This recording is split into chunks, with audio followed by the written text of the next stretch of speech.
Welcome to Let Me Fix This. Enjoy the video. You start by confirming the exact tracker model and locating its reset interface. Different models use buttons, magnets, or pinholes. Once done, make sure battery level is above 30% or connect an external USB power to avoid interruption.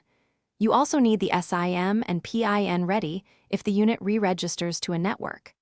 With tools in hand, position the device so you can access the reset control without disconnecting power. This prevents corrupting firmware during the initial reset step. Now perform the device-specific reset. Press and hold the reset button for the specified 5 to 10 seconds, or apply the magnet over the sensor for the required interval. Pay attention to LED behavior and any audible beeps.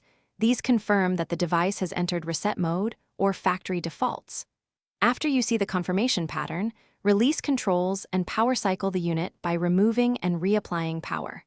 Then reinsert the SIM if you removed it. This lets the tracker reinitialize network registration. Finally, reconfigure network settings and credentials so the tracker can report to your server.